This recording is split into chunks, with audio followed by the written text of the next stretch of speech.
선거혁명 제8차 성명. 친애하는 국민유권자 여러분, 안녕하셨습니까? 저는 국가개혁구수회의 총무관사 정창화입니다. 저는 오늘 양승호 박사 유죄 판결은 법관의 폭거다라는 주제로 금년 들어 8번째로 성명을 발표하고자 합니다. 어제 2월 17일 서울중앙지법 311호 법정에서 열린 형사합의 27부 양승호 박사 등 7명에 대한 공직선거법 위반 선고재판에서 양승호 등 3명에게는 각각 1,500만원, 4명에게는 각 700만원에서 1,000만원까지의 벌금형에 처하는 유죄 판결을 선고한 바 있습니다. 차규환 변호사와 양승호 박사 등은 오늘 즉시 항고를 할 예정이라는 소식을 들은 바 있습니다. 법조계가 이렇게 뒤틀려서는 정말 안 됩니다. 대한민국의 앞날이 너무나 우려되지 않을 수 없습니다. 우리 인간 삶에 있어서 문제점이 있을 때마다, 즉 민사관계가 있을 때는 민사법정에 판사 앞에 서게 되고, 형사문제가 있을 때에는 형사법정 판사 앞에 서게 돼 있고, 행정문제가 있을 때에는 행정법원 판사 앞에 서게 돼 있고요. 가사문제가 있을 때는 가정법원 판사 앞에 서게 돼 있습니다. 우리 인간이 사는 가운데 문제점이 있을 때는 최종적으로 법관 앞에 서는 것이 상례입니다. 그런데 법관들이 법대로 공정하게 재판을 하지 않는다면 이거는 큰 문제가 있는 겁니다. 우리나라는 보통 문제가 아닙니다. 양승호 박사 등의 그 선거법 위반 사건은 처음부터 유죄 상태가 아니었습니다. 왜냐하면 양승호 박사가 주장하는 그 박원순의 아들 박주신의 그 병역 비리는 진실이었으니까요. 그리고 여기 서 있는 국가개혁구수회의 총무관사 정창화도 2차로 제가 박주신 고발을 했습니다. 제가 고발을 하게 된 배경에는 1차 고발에서 이공공과 이서아무개라는 두 분이 각각 박주신에 대해서 형사 고발을 했는데 검찰에서 무혐의 기각 처분이 됐습니다. 저는 그 사건 수사하는 진행되는 그것을 유심히 예의 관찰을 했습니다. 분명한 것은 해와경찰서나 검찰에서 박주신에 대한 수사가 제대로 완벽하게 이루어지지 않았다는 것 제가 발견했습니다. 그리고 수사했다는 형식만 갖추기 위해서 영상학회에 MRI를 뭐 이렇게 조회를 했다든가 이런 과정은 다 거쳤습니다. 형식상으로는 수사한 건 양 형식을 갖췄지만은 실질적으로 수사를 안 했던 것입니다. 그래서 제가 경험칙상 이것은 분명히 검사가 범죄를 은폐하려는구나 확신을 갖고 저는 2차로 고발을 했습니다. 그랬는데 2014년 1월 5일 날 무혐의 처분 통고를 받았습니다. 그때부터 저는 대검 앞에서 박주신 고발 사건 기각처분 취소 및 즉각 수사 촉구를 기자회견을 통해서 외쳤습니다. 38회나 기자회견을 하면서 대검을 향해서 수사 촉구를 외쳤지만 마이동풍이었습니다. 그래서 할 수 없이 저는 처음부터 이런 전단지를 가지고 배포를 했습니다마는 여기 내용이 검찰은 썼고 또 썩었다. 아, 검찰에 의해 서울시장 박원순의 병역법 위반 범죄가 은폐되다니, 이런 타이틀로 이렇게 그 검사들, 수사검사들에 대해서 고발하는 사회고발도 했을 뿐만 아니라 형사고발까지 했습니다. 내용인즉슨 서울시장 박원순 검사 출신 변호사가 자신도 죽은 사람의 호적에 독자로 올려 군대에 안 다녀왔다. 아들 박주신마저 허리디스크 중증 환자로 가짜 허위 진단서를 발급받아 군대에 안 보냈다. 더 놀라운 사실이 있다. 검찰이 썩고 또 썩었다는 사실이다. 이거 문제가 있는 겁니다. 오세인 대검 주임검사, 정병대 서울고검 주임검사, 서정식 서울지검 주임검사 등은 서울시장 박원순이가 그의 아들을 군대에 안 보내기 위해 서울병무청과 결탁해 저지른 병역법 위반 범죄를 고의적으로 수사하지 않고 은폐했다는 사실이다. 필시 검은 거래가 있었을 것이다. 박원순과 병무청, 박원순과 각급 주임 검사들 간에 제법 큰 검은 거래가 있었을 것이 분명하다. 박원순은 물론 각급 주임 검사들, 병무청 관련 공무원들, 서울시청 엄공공 변호사 및 시청 공무원들, 그 외 박원순이 아들까지 지휘 고하를 막론하고 음악에 처단되어 마땅하다고 외치는 바이다라는 이런 전단지를 제가 수없이 만들어서 서울 시내에 배포를 했습니다. 여러분, 지금 2012년 2월 22일 세브란스 병원에서 공개 신검을 했다고 지금 거짓말을 하고 있는데, 신검을 한 건 사실입니다. 그런데 세브란스 병원 영상 전문가들이 그 MRI를 그 분석 결과, 판독 결과 기자회견을 할 때에 MRI 제시를 했는데, 그때에 세브란스 병원에서 제시한 MRI 촬영 시각과 서울시청에서 기자실에서 공개한 이 MRI 촬영 시간이 틀립니다. 동일인이 했다면 왜 이렇게 서울시청에서 발표한 거와 세브란스 병원에서 발표한 거 왜 차이가 있습니까?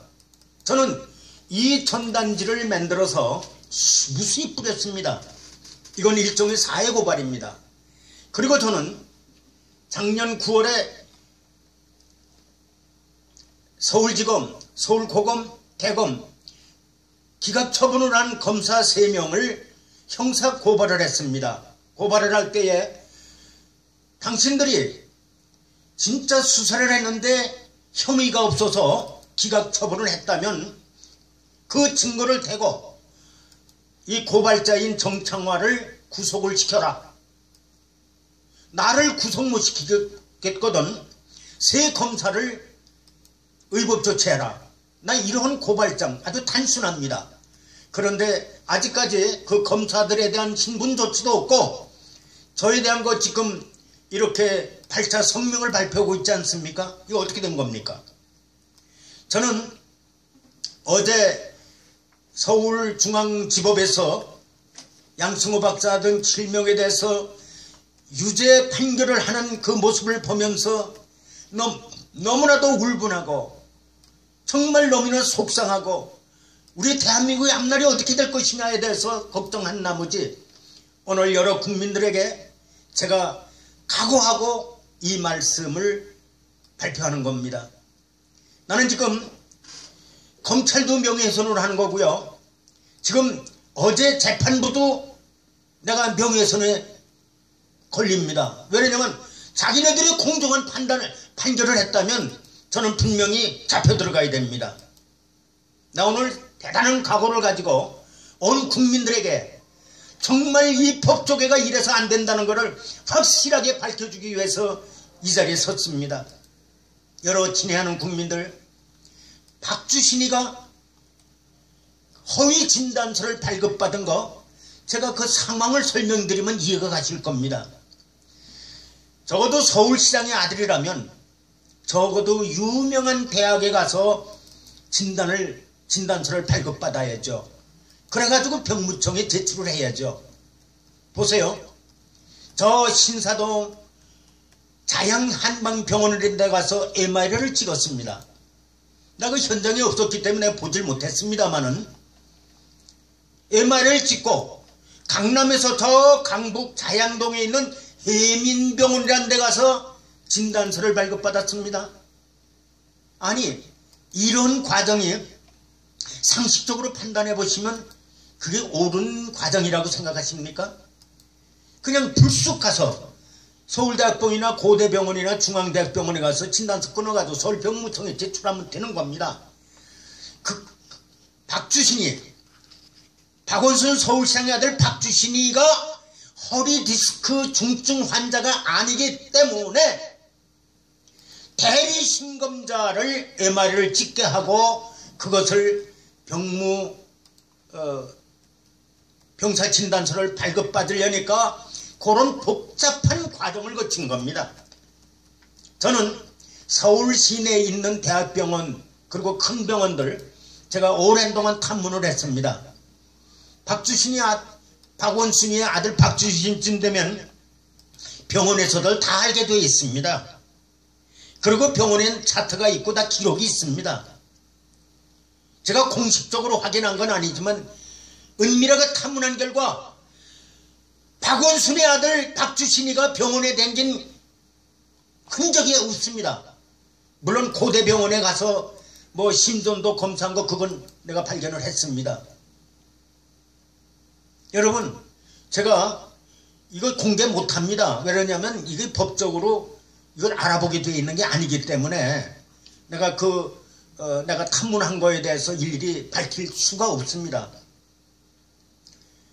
분명한 것은 박주신이가 허위 진단서를 끊어서 병무청과 결탁을 해서 현역병 입영을 면탈받았다는 것은 이건 확실한 팩트입니다. 팩트. 그러니까 검찰이 내가 이렇게 검찰의 모욕적이고 명예훼손되는 전단지를 그렇게 수없이 뿌려도 이것이 작년 2월 15일부터 작년 10월 달까지 뿌렸습니다. 또 그러고 검사 3명을 고발을 했고 나를 잡아놓거나 검사를 잡아놓거나 그런 내용의 고발을 했습니다. 근데 현재까지 아무 이상 없잖아요. 내가 지금 이렇게 발표를 하면 이거 국민들에게 알려줘서 내가 재표드릴 가능성도 있습니다. 왜냐면 판사와 검사가 짜면은 구속이 되니까요. 내가 경험했습니다. 내가 신분이 목사인데 검사가 허위 날조해서 기소장을 냈는데 판사가 명예훼손죄로 6개월 징역에 2년 집행유예 유죄 판결을 하더라고요. 2심에 올라갔습니다. 또 마찬가지 원심을 확정지어 주는 거예요. 그래 대법원에 상고를 했습니다. 대법관들도 아무 죄가 입증되는 게 하나도 없습니다. 내가 지금 가지고 있습니다. 그 서류를. 대법관들이요.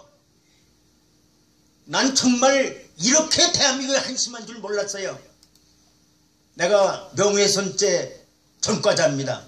목사로서는 명예훼손죄를 저질렀다면 이건 파렴치범입니다. 나는 그때 이 나라는 이거 큰일 났구나. 이 나라 정말 개혁하자면 안 되겠구나. 그 2005년도 얘기입니다. 사건 발생이 2000년도부터 해서 2007년에 끝났습니다만은 그때부터 나는 국가개혁을 해야겠다고 들고 나왔습니다. 나 어저께 서울중앙지법 311호 형사 27부에서 유죄 판결 내는 걸 보고 나는 오늘 이 성명을 발표하면 분명히 이거 검사들과 판사들이 짜고 날 잡아내는 국리를 할 거라는 거 분명히 알면서 얘기합니다. 나는 구속되면은 진짜 이제 박원순이의 범죄 사실이 밝혀진다고 나 자신하는 사람입니다. 신의하는 국민유권자 여러분, 이제 4월 13일 선거는 다가오고 있습니다. 제가 아무 준비가 안 되어 있는 상태에서 이렇게 큰 소리만 해서 죄송합니다만은 여러분, 우리나라 살리기 위해서는 제가 지금 계획하고 있는 통일선진당을 빨리 창당을 해서 얼마 안 남았지만 지금 여유가 있습니다. 창당을 해서 제가 구국할 수 있는 많은 소재들을 갖고 있기 때문에 여러분 모두가 다 국가개혁 구수회의 깃발 아래 모여주시기를 바랍니다. 간절히 호소합니다. 그리고 이 나라를 정말 올바른 나라로 만들 수 있는 그런 길이 충분히 있습니다. 이대로는 안 됩니다. 새누리당도 안 되고요. 더미정도 안 되고 국민의당도 안 되고 지금 현재 정치 이 틀 가지고는 안 되게 돼 있습니다. 제가 너무 시간이 길어서 이만 말씀을 줄이기로 하겠습니다. 우리 국가개혁 구수회의 국민유권자 선거혁명 깃발 아래 모두 모여주시기를 간절하게 호소합니다. 감사합니다.